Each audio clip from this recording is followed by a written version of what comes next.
Mestre amado Jesus, que nesse momento de estudo seja como água que rega a semente do bem que o nosso Criador plantou dentro da gente.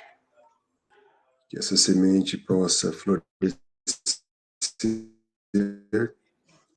virar uma árvore e que possamos dar fruto da sua palavra, do seu bem, dos seus ensinamentos para aqueles que precisam, começando de nós.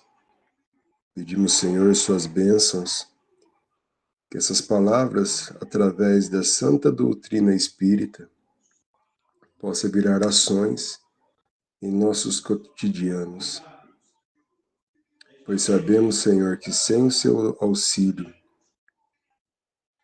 não poderemos viver como o Senhor tem nos ensinado. Pedimos humildemente que abra nossos olhos para enxergar nossos erros, que possamos pouco a pouco melhorar, deixar de errar e poder melhorar como seres humanos.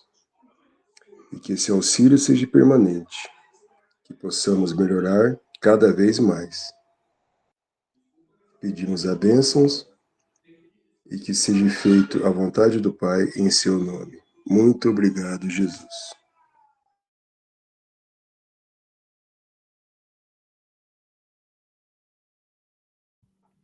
Obrigado, Wilson.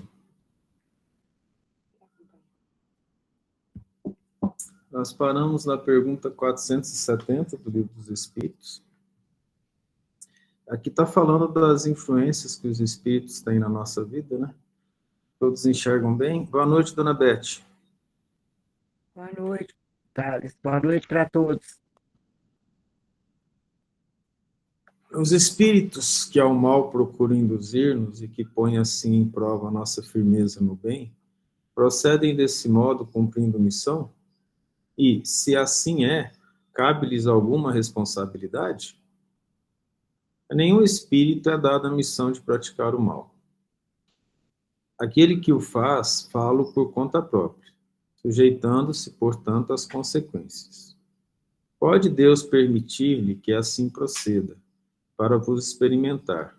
Nunca, porém, lhe determina o procedimento. Compete-vos, pois, repeli-lo. Essa é uma situação muito importante, porque a gente acha que as pessoas, os espíritos, né, eles têm missão de fazer o mal ou de nos induzir ao mal ou de nos sugerir o mal. Isso não acontece.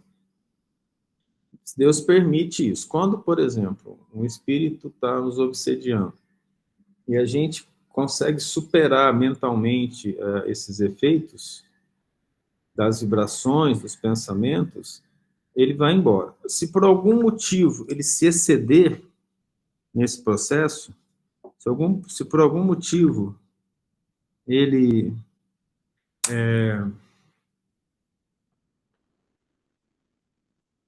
for fazer alguma coisa que a pessoa encarnada não mereça, ele simplesmente perde a força. Chega um bom espírito, basta a presença desse bom espírito e ele é repelido. Basta a vibração boa, uma oração do espírito encarnado e ele é repelido. Acontece que as questões da obsessão são muito complexas, elas envolvem responsabilidades nossas com os espíritos que nos perseguem. Muitas vezes são irmãos que nós maltratamos, que nós ferimos, que nós não fizemos o correto com ele, sabe? Fizemos nada de mal com ele. E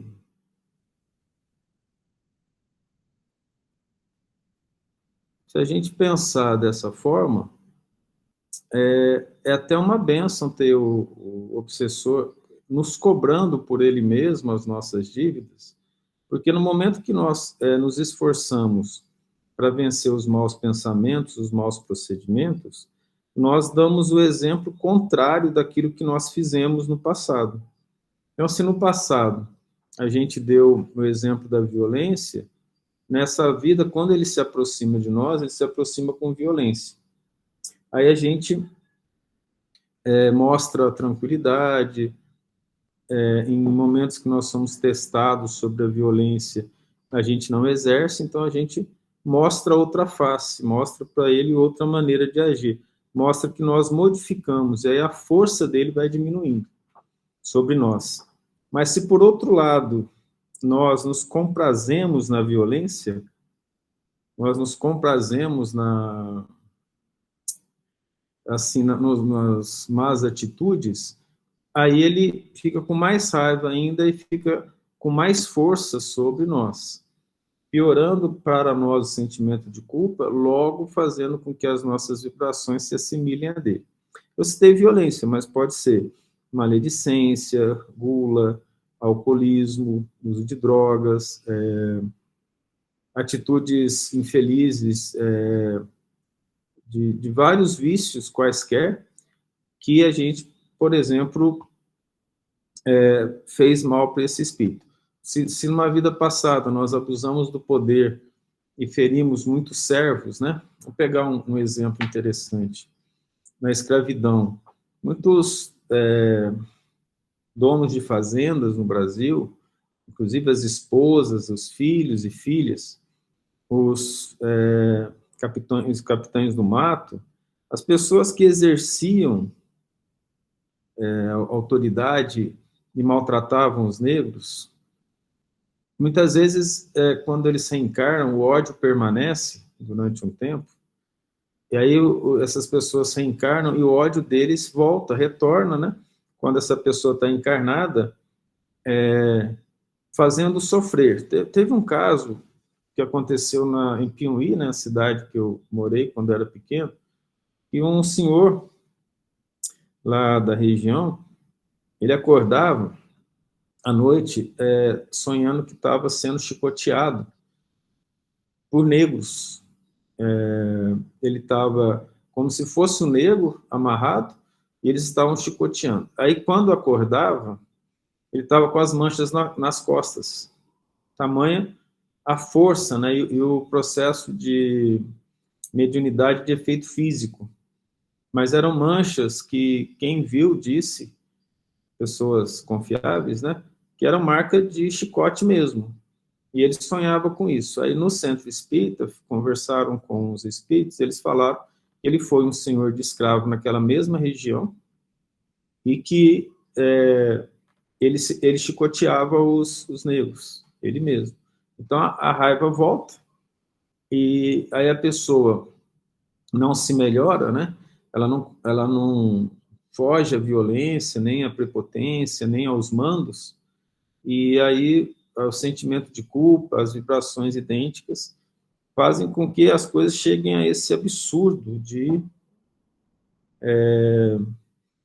vamos dizer, absurdo dentro da normalidade, não absurdo, mas que esse resgate seja um resgate bastante complicado. Vocês compreendem?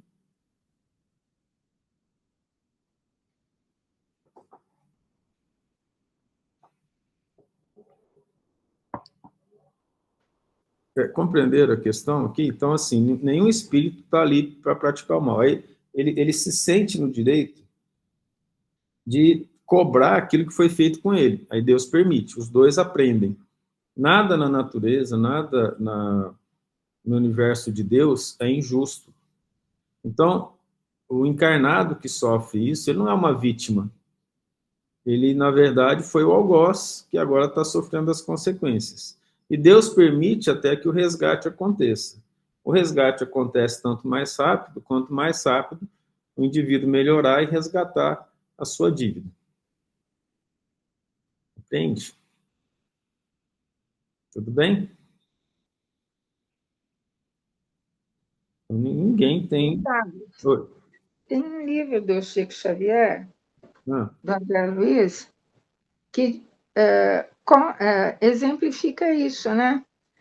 Que o irmão matou os dois irmãos para ficar com a fazenda, e aí os dois irmãos que foram mortos por ele obsidiavam o filho dele.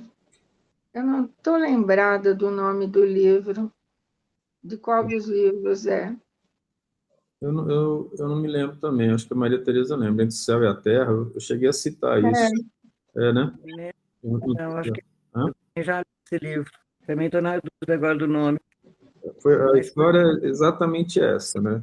Eles obsediam o filho, e o pai não tem condições, o pai está desencarnado. Essa isso questão aí. aí... Oi? É isso mesmo. O pai está desencarnado. Aí, lá é que os dois obsessores citam, pela primeira vez, uma escola no plano espiritual para obsessores, chamada Escola de Vingadores. E que nessa escola eles aprenderam a odiar e aprenderam técnicas de obsessão, de vingança.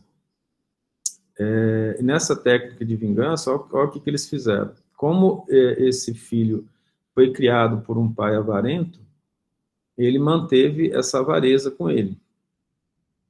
Então, eles incentivavam o amor pelo dinheiro, o apego ao dinheiro, em esquecimento de todas as outras coisas da vida. Ele só queria ganhar, inclusive, comprar as terras à volta dele, um desespero por dinheiro.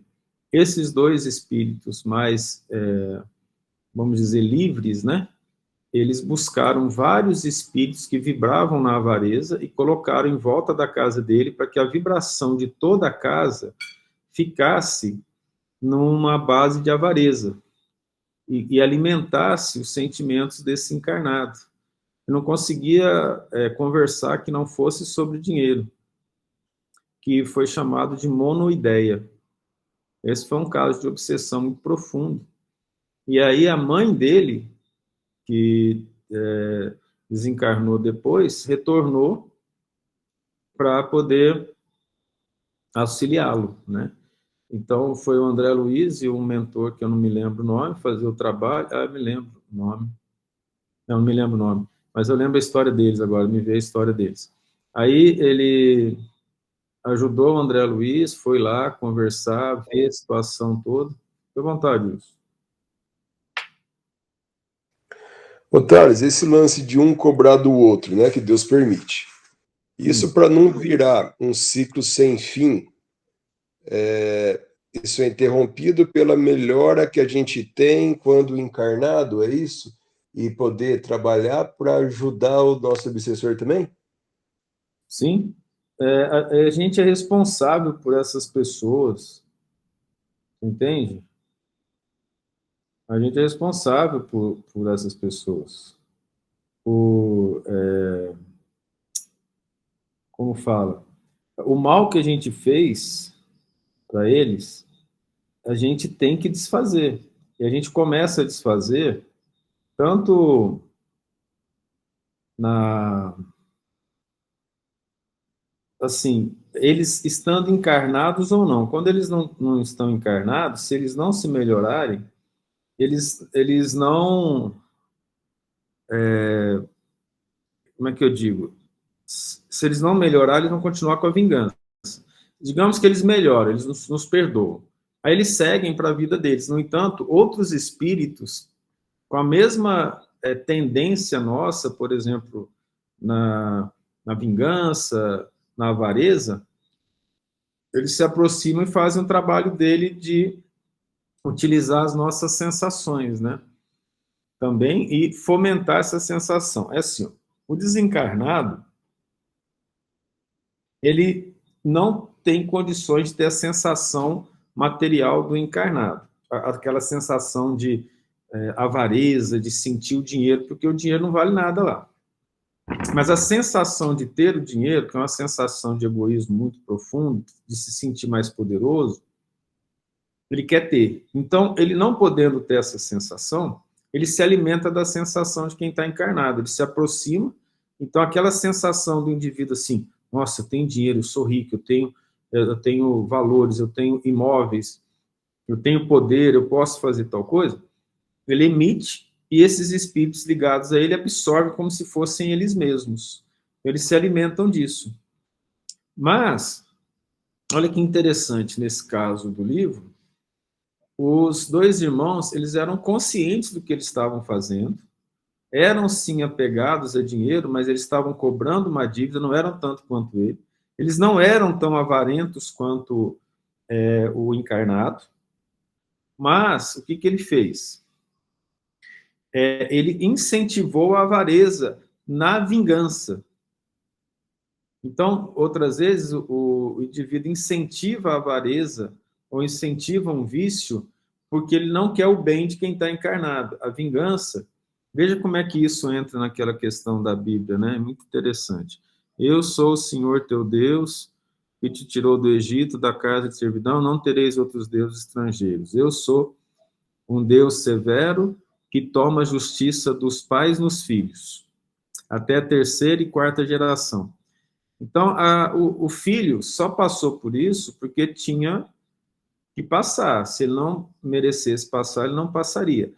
Nós soubemos da história da encarnação passada, mas outras encarnações antes não entraram em detalhes. Então, não se paga somente aquela última encarnação, são várias. Então, esse filho passou por isso porque precisava passar.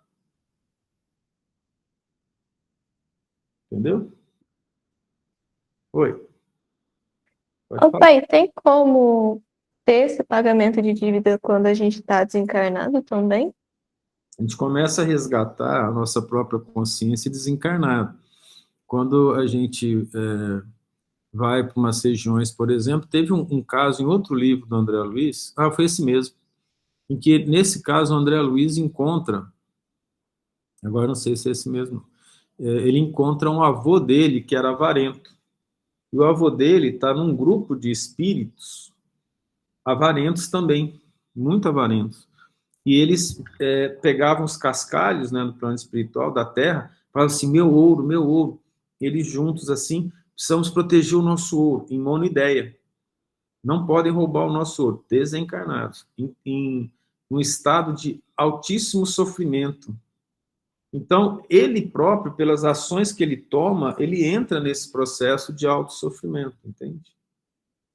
E aí sim, o resgate, ele começa imediatamente. Por exemplo, no livro Vida e Sexo, do Emmanuel, ele fala que quando nós magoamos alguém em termos sentimentais, a gente recebe a vibração daquilo imediatamente.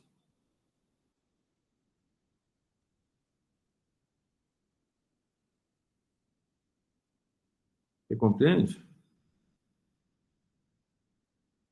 Por exemplo, eu magoei alguém, eu tive interesse em namorar uma pessoa, mas não tinha muito sentimento, só tinha interesse de satisfação.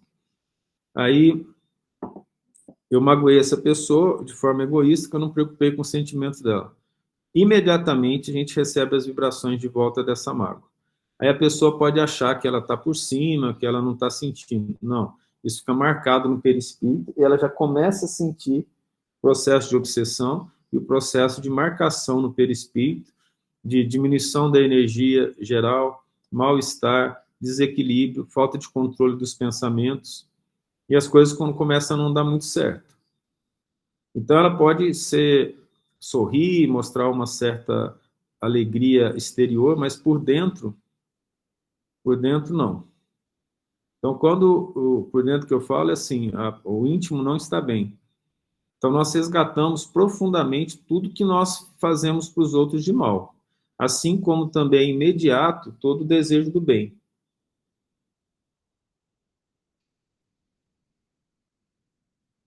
Alice, posso fazer um comentário?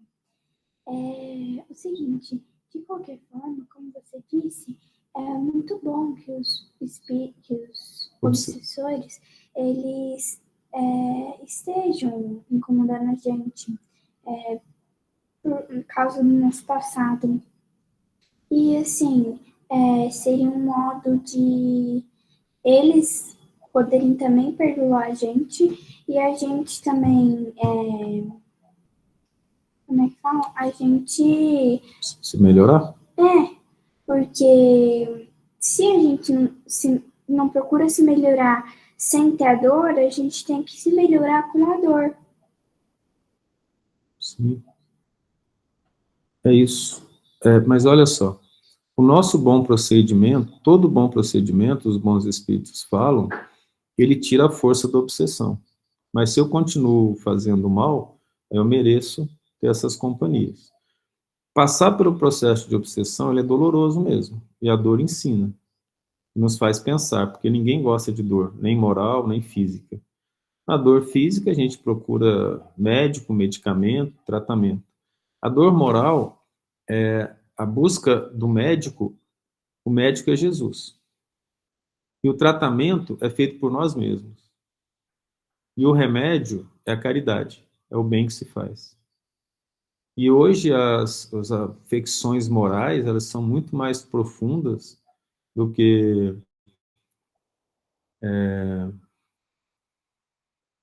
vamos dizer assim, as físicas, né? Elas machucam mais e causam mais danos, compreende? Só que Deus não permite nada que não seja bom para a gente. Tudo que acontece conosco é bom, porque a gente merece passar. Não importa a idade, não importa o momento, a gente precisa passar. Por que eu falo que não importa a idade? Recentemente, né, por exemplo, uma criança faleceu por uma violência doméstica. Nossa, que absurdo, né? Que maldade. Foi maldade. Mas ela não foi uma vítima sem inocente. Provavelmente ela encarnou, ela fez isso com uma outra criança no passado. A pessoa que fez isso estava fadada a fazer? Não, não estava. Não estava. Então vamos dizer que, eu vou dar um exemplo, vamos dizer que ela precisava morrer enforcada, porque ela enforcou uma criança no passado.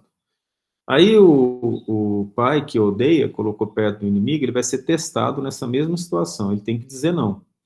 Aí então, se ele diz não, essa criança não vai morrer enforcada? Por ele, não. Então, e se não tiver outra pessoa?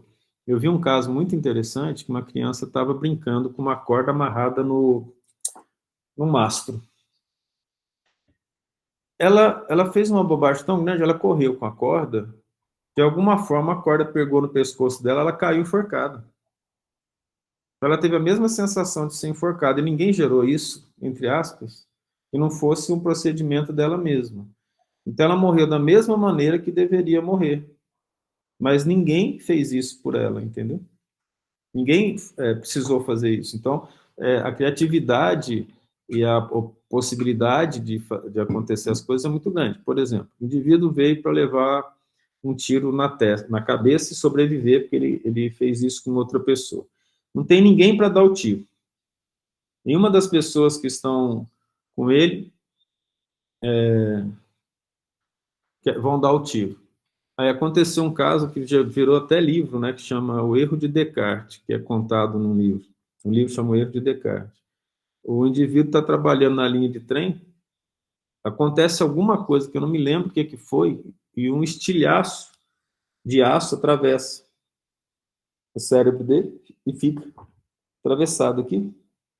E ele chega no médico com um ferro atravessado aqui, sem sentir dor. Era para ele passar por isso, mas ninguém precisou fazer. Mas ele passou pela situação. Então, nenhum de nós reencarna para fazer o mal. Mas aquela pessoa que reencarnou perto lá e que causa o mal, ela está sendo testada naquilo também. Você, nas vidas passadas, enforcou as pessoas. Agora você vai ter ódio pelas pessoas, mas não pode enforcar. Você tem que lutar para não ter ódio, para ter amor, para não fazer isso. Mas ele não consegue vencer, ele acaba fazendo. Mas e se a pessoa se melhorar, que nem você falou do negócio de se enforcar, de enforcar uma outra pessoa? E se ela melhorar nessa vida que era para ela se enforcar, ela vai ser enforcada? Deus prefere sempre cobrar, de acordo com o que os espíritos falaram, principalmente o Emmanuel, com o nosso trabalho. Então, eu dei até um exemplo, né? O indivíduo mandou matar 30 pessoas lá, passando os cavalos por cima de uma população pobre do passado, por exemplo. Aí, ele vem, como é que ele vai ser morto 30 vezes na mesma encarnação? Aí ele vem, por exemplo, para dar um exemplo, né? Não é que todo médico ortopedista é assim, vem para ser médico e para cuidar dos traumatismos de fraturas dos outros. Se ele faz isso com amor, ele vence. Mas pode ser que não seja suficiente, que ele ainda precisa, numa próxima vida, ou nessa, ter uma fratura, para ele sentir a dor que ele causou nos outros. Então, seria só uma dor, não seria um caso de morte. Sim, pode ser. Tem um caso interessante, que eu não sei que livro que está, da doutrina espírita, de um senhor espírita que trabalhou durante muito tempo para ser bom. Ele era dono de uma fazenda e um trabalho lá da fazenda ele perdeu o dedinho. E ele ficou muito chateado, porque ele falou, fiz todo o bem que eu pude, ajudei as pessoas o máximo que eu pude.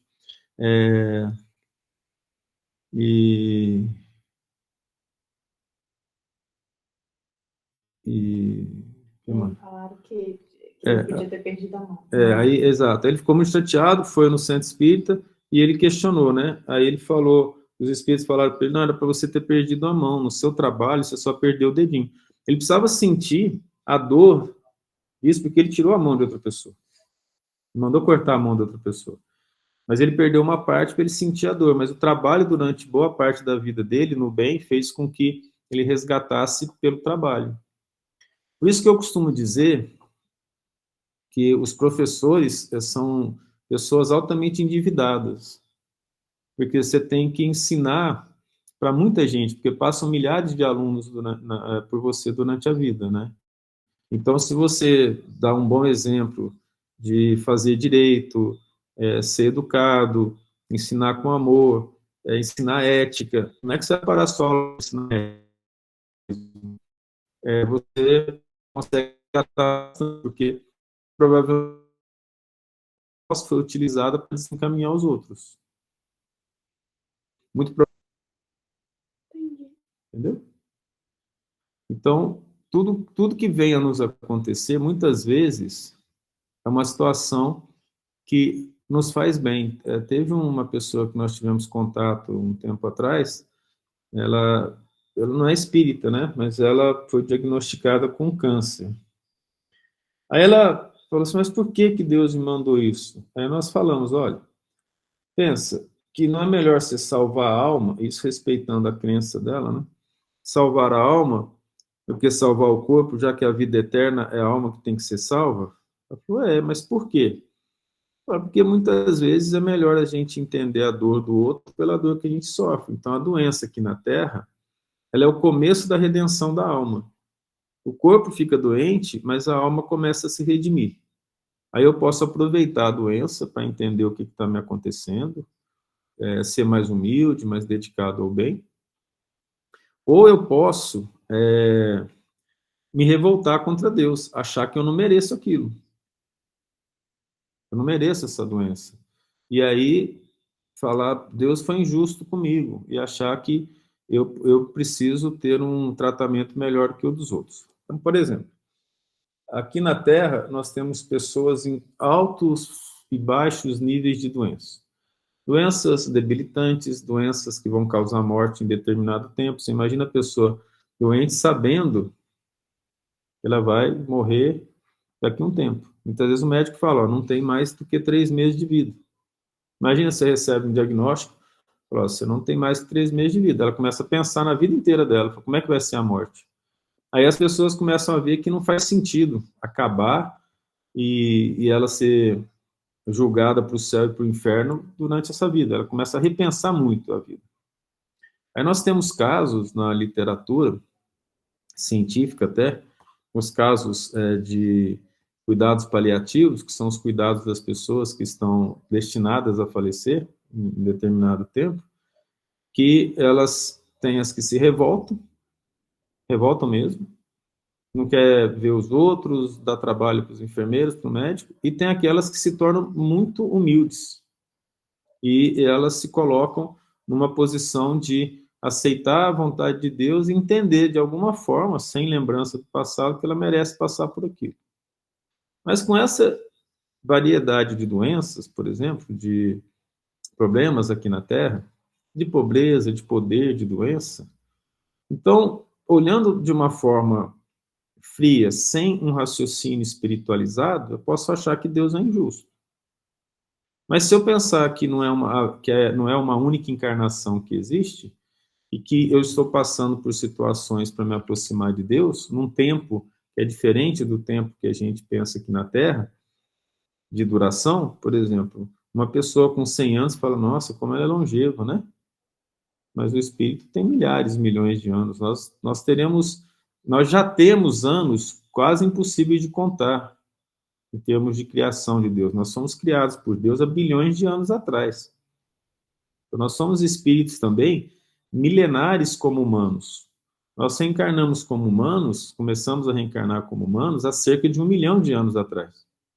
E começamos a ter consciência e capacidade de decidir as coisas há cerca de 40 mil anos aqui na Terra. E aí, o nosso tempo, como é eterno, nós temos muito mais tempo de vida, que é até que não tem fim, do que o tempo que nós nascemos do Criador. E aí, a nossa visão aqui ela é restrita a um pequeno espaço da nossa vida universal. Então, se nós temos a capacidade ou a possibilidade de enxergar isso, nós vamos entender que Deus é justo e bom o tempo todo, a gente que não é. E se... Posso fazer mais uma pergunta? Fica à vontade. E se o dano não for físico na reencarnação passada da pessoa, mas sim ela prejudicou, não sei como falar, mas não foi físico, de machucar? Entendeu? Ah, moral? Né? Ah, sim, ela paga. Eu comentei isso hoje cedo, naquele estudo de hoje, falando sobre aquela espiral da evolução, que é assim, ó, a pessoa, ela usou a inteligência para fazer mal para os outros, para perseguir. Ela vem com problemas mentais. Muitas vezes, ou a maioria das vezes, a bondade de Deus é tamanha, que era para a pessoa vir com problema mental a reencarnação inteira. Ela promete, fala assim, não, eu quero trabalhar pelo bem, eu vou melhorar. Bom, então você vai ter 50 anos para trabalhar pelo bem, a partir de 50 anos você começa a ter um problema mental que vai piorar a partir de 60. Aí a pessoa morre com uma demência, chamadas demências da terceira idade. O próprio envelhecimento, ele é esclerosante, né? É impeditiva de determinadas ações, a pessoa com o cérebro envelhecido, mal cuidado, a pessoa perde memória, capacidade de raciocínio, perde capacidade de equilíbrio. Então, de uma maneira geral, isso pode ser aumentado ou diminuído, dependendo do que nós fizemos durante a vida, nas promessas que nós fizemos. Deus é de uma bondade que nós não entendemos. Então, a gente acha que o que acontece conosco pode ter alguma maldade ou nós não merecemos. Na verdade, se a gente tivesse capacidade de enxergar fora desse véu que a matéria obscurece, né? A matéria é o próprio véu, nós lembraríamos que nós pedimos por isso e que nós merecíamos passar por situações mais difíceis. Nós só não temos condições de fazer. Entende? Só de suportar o mal na Terra já é uma prova difícil. Mas a gente suporta o mal que a gente ajudou a fazer o que a gente fez.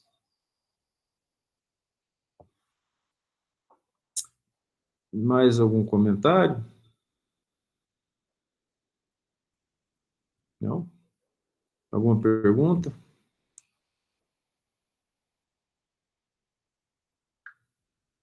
Quando experimentamos uma sensação de angústia, de ansiedade indefinível ou de íntima satisfação, sem que lhe conheçamos a causa, devemos atribuí-la unicamente a uma disposição física?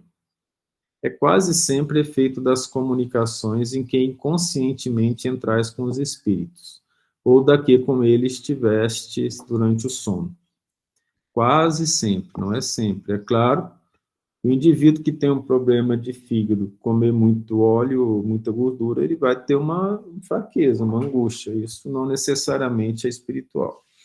No entanto, se os obsessores nos envolvem, nos atacam, essa fraqueza orgânica nos tira, né, uma força de lutar contra eles. E a gente acaba sentindo, de alguma forma, obsessão.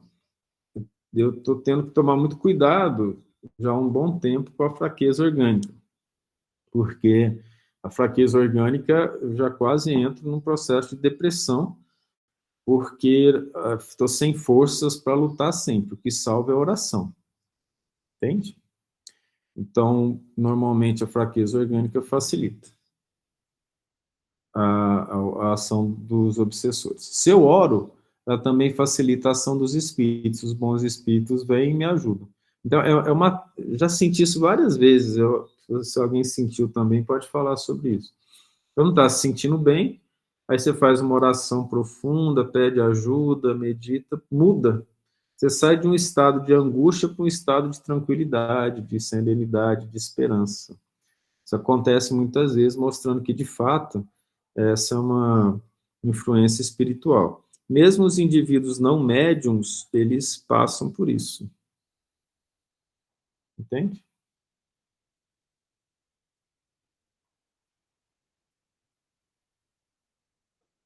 Enfim, então tá bom. Mais algum questionamento? Então tá. 472. Os espíritos que procuram atrair-nos para o mal se limitam a aproveitar as circunstâncias em que nos achamos ou podem também criá-las? Aproveitam as circunstâncias ocorrentes, mas também costumam criá-las, impelindo-vos, mau grado vosso, para aquilo que cobiçais. Então, nós temos que tomar muito cuidado com isso, né? Aquilo que cobiçamos. Nós precisamos saber o que nós cobiçamos. Porque se a gente não conhece a gente mesmo, vamos dizer assim, como é que nós vamos saber o que nos cobiça? Então, por exemplo, eu sou criado de uma maneira que gastar em excesso não é um vício, não é um problema, ninguém me falou isso. E então é uma cobiça. Quando eu estou deprimido, eu já vi isso acontecer muitas vezes. Normalmente, as pessoas que eu vi isso acontecer, normalmente eram pessoas que não prestavam atenção em si mesmas, né? Elas entravam em depressão e começavam a comprar. Ou ir no supermercado, ou ir em loja e começar a comprar. E tanto homem como mulher, né? E então ele chegava a dizer, teve uma pessoa que chegou a dizer, eu só sinto bem depois que eu saio e faço uma compra. A pessoa não acha que isso é problema. Vai ser problema quando o dinheiro faltar, né? Quando a conta do cartão de crédito chegar. Mas naquele momento ela está envolvida num processo de, assim, o vício dela convidou os espíritos obsessores a se aproximarem dela, que geram uma espécie de névoa mental, e ela passa a monoideia, ela só se sente satisfeita depois de realizado esse desejo. Então, eles também podem nos impelir, nos deixando em situações psicológicas em que a gente entra em depressão e cuja depressão gera um outro vício que vai gerar mais culpa e mais problemas. Então, eles podem tanto aproveitar o que nós temos, como nos induzir para aquilo que também nós temos dentro de nós, né? Algumas vezes também eles armam ciladas. Quando a gente lê os evangelhos, os Atos dos Apóstolos, a gente vê ciladas, né? Eles armam situações de encontros indesejáveis, eles armam situações da gente ver coisas que a gente não gosta, e Deus permite para que a gente vença, que a gente seja testado, né? Assim, por exemplo, encontra um homem no seu caminho certa quantia. Não penses tenham sido os espíritos que a trouxeram para ali, mas eles podem inspirar ao homem a ideia de tomar aquela direção e sugerir-lhe depois a de se apoderar da importância achada, enquanto outros lhe sugerem a de restituir o dinheiro ao seu legítimo dono. O mesmo se dá com relação a todas as demais tentações. Aqui é uma das coisas assim que nós somos testados, né? Eu passei por um caso desse há um tempo atrás, interessante, que foi um erro de troco, e a minha índole é devolver, né? Não tem erro. E isso aconteceu tanto no Brasil quanto fora do Brasil. O caso interessante aconteceu no Japão. A pessoa me deu um dinheiro a mais, foi num banco, e foi uma quantia grande, eu só não estou enganado, foi quase 50 mil ienes. E aí eu fui, contei de novo, e foi muito interessante que eu ouvi claramente o espírito falar assim, não devolve não. Aí eu falei, eu nem dei bola para ele, já levantei, fui lá e devolvi. a senhora a japonesa que vão fazer assim, né? Ela falava assim, assim, assim, e disse que isso não somente ia prejudicá-la no emprego, mas que ela ia ter que pagar, que normalmente as pessoas pagam, né? Só que lá a coisa é mais séria, não pode errar. O emprego dela ficaria em situação difícil. Por que eu estou contando isso? Não é por causa de virtude, nada, é porque realmente eles falam, não devolve, não. Fica com esse dinheiro. Não precisava, mesmo que precisasse, não é assim que funciona. Aqui no Brasil, teve uma vez que um caixa saiu lá e veio me dar um abraço. Porque esse teste foi feito várias vezes. Com certeza, eu tenho que entender que eu já fiz isso noutra vida, porque eu fui testado nessa situação, mas depois não, depois parou. Mas foram umas 4, 5 vezes que aconteceu algo desse tipo, de receber dinheiro a mais. E já aconteceu de receber dinheiro a menos também. Mas aí a gente acabou não indo cobrar, dependendo das circunstâncias. Porque a doutrina espírita ilumina a nossa mente e nos dá uma ideia de como fazer. Se a gente tem um pouco de paciência, pensa um pouco, a gente tende a fazer o que é certo.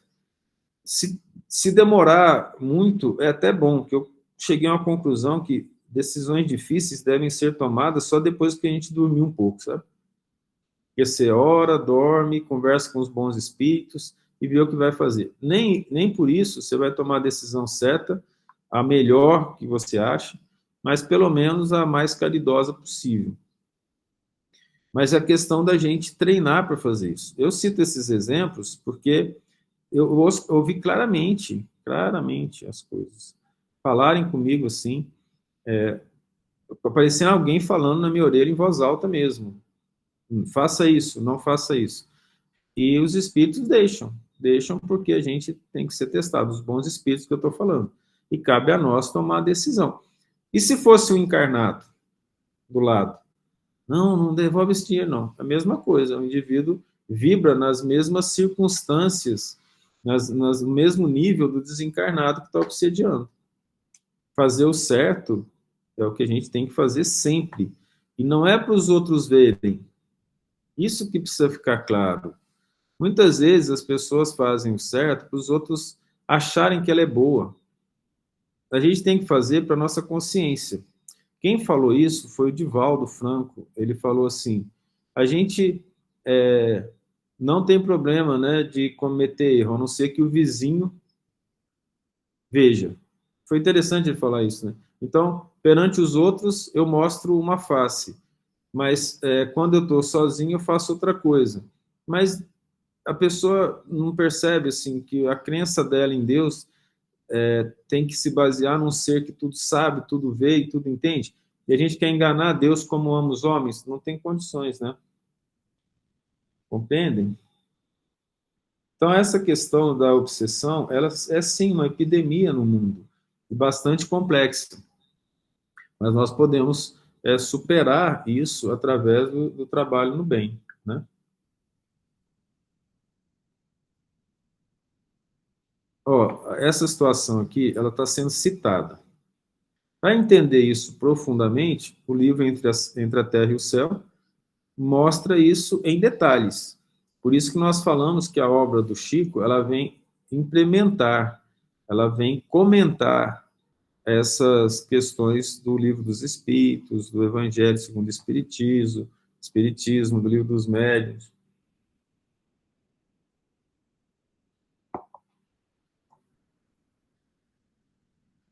Por exemplo, alguns questionamentos.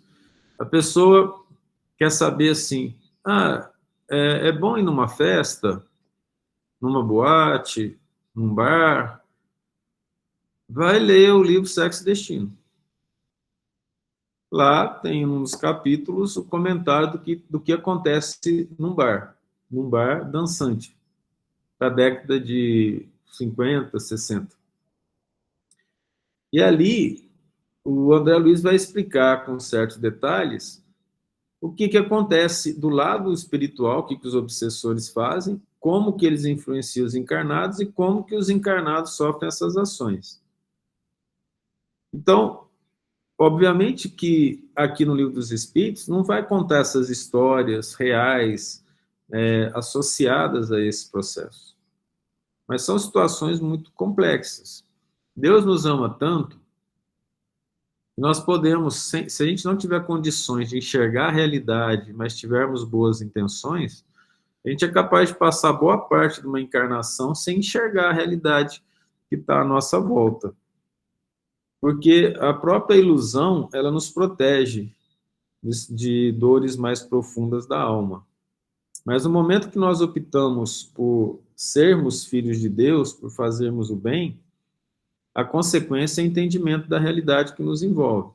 Porque nós vamos olhar para dentro de nós mesmos e destruir, ou tentar destruir as ilusões do nosso personalismo. Quando nós começamos a fazer isso, os obsessores perdem a força, eles ficam com muita raiva. E eles utilizam não somente as vibrações contra a gente, mas todas as pessoas que vibram semelhantemente a eles, que estão à nossa volta, para nos prejudicar. Muitas vezes, então, existem ódios gratuitos. Passando por uma situação de dificuldade, eu perguntei para um amigo espiritual, falei assim, o que eu fiz na encarnação passada para passar por isso?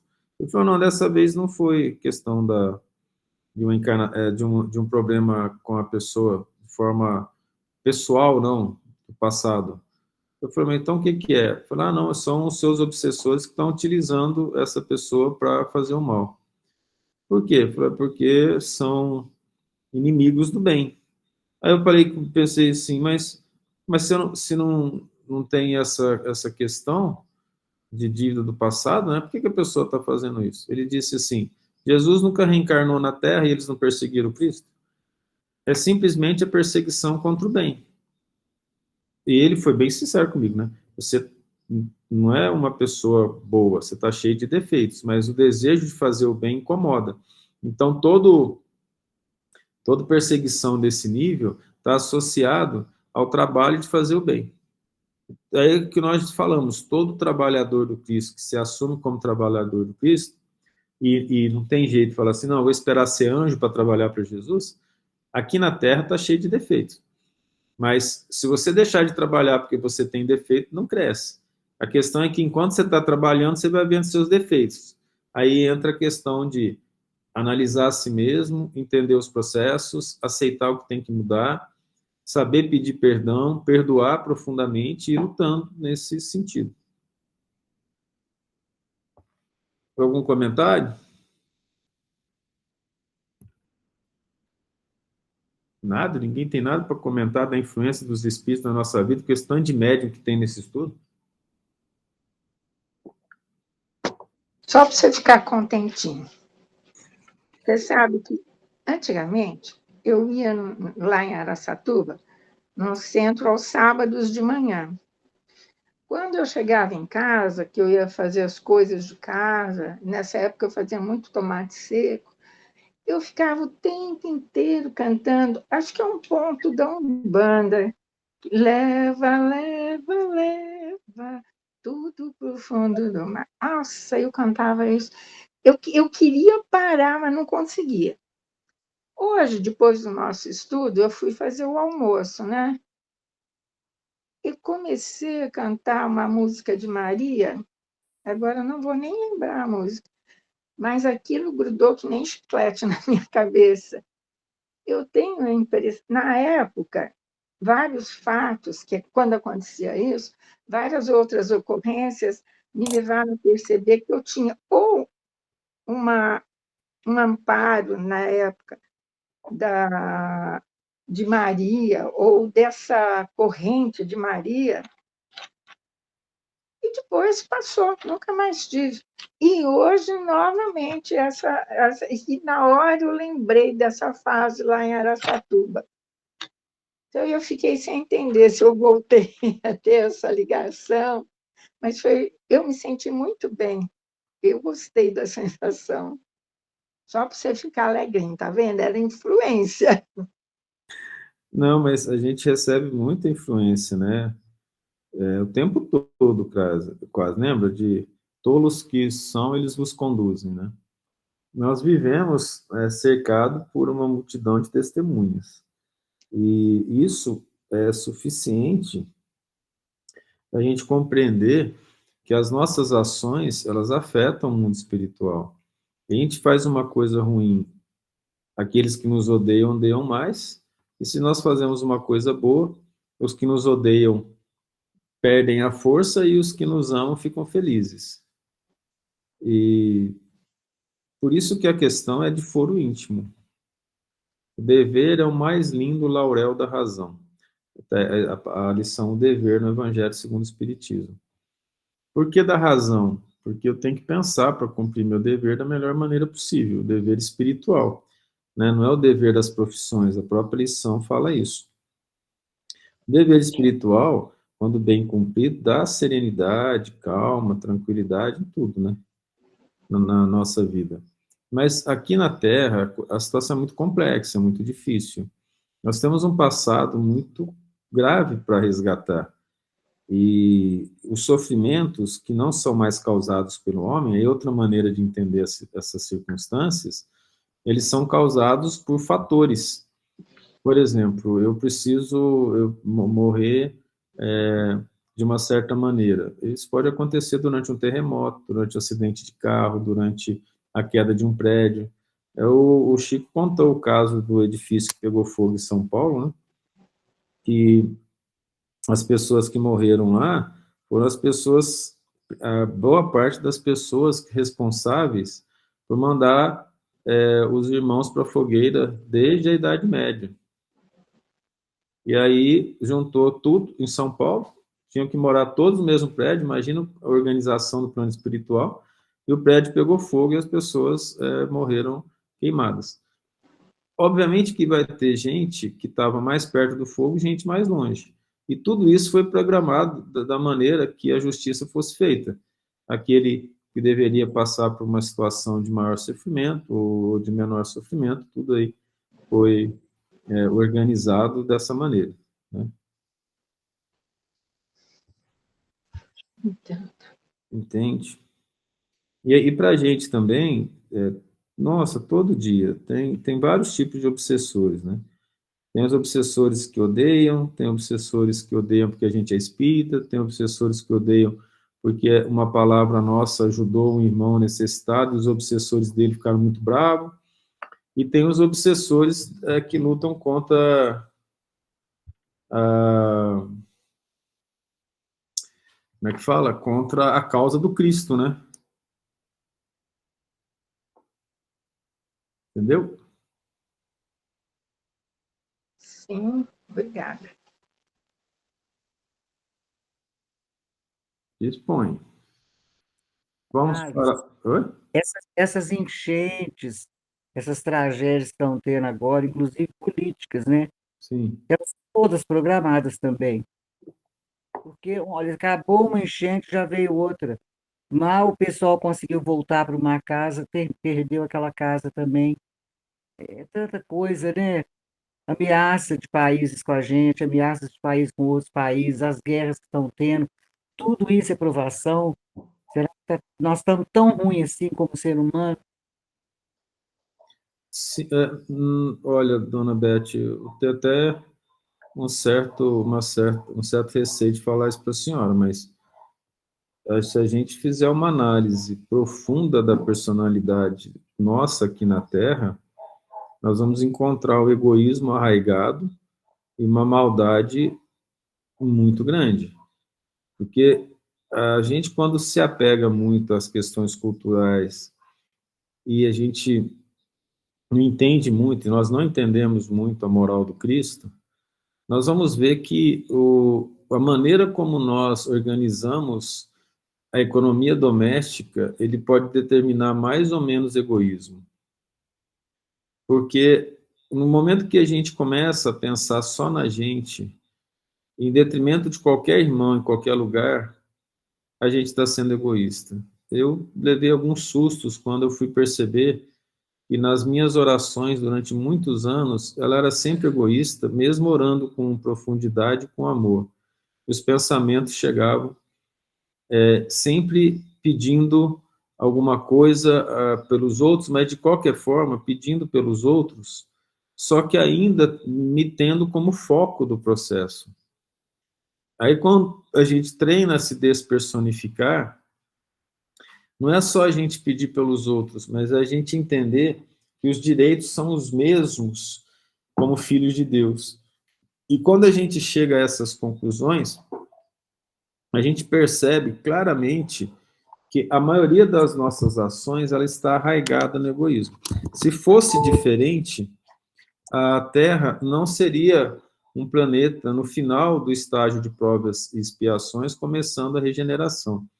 A Terra não é um planeta feliz. Existe planeta feliz onde a virtude predomina. Então, nós vamos ler lá no Evangelho que num planeta de provas e expiações, o mal predomina sobre o bem. Num planeta de regeneração, que nós estamos entrando, existe um equilíbrio entre o mal e o bem. O bem não predomina ainda. E o bem só vai predominar quando nós vencermos a grande parcela de egoísmo dentro de nós. Veja, se o mal predomina sobre o bem, nós estamos passando por isso ainda. Existem situações que a lei humana não pega, principalmente os assédios morais, as violências contra o sentimento, que a justiça não consegue pegar, a justiça humana, só a justiça de Deus. Nós vamos ver casos de mulheres ou filhos que sofreram durante muitos anos um assédio moral muito forte, destrutivo, a ponto da pessoa não conseguir viver sem estar em pânico. E a justiça divina mal pega uma situação dessa. Desculpa, a justiça humana, só a justiça divina.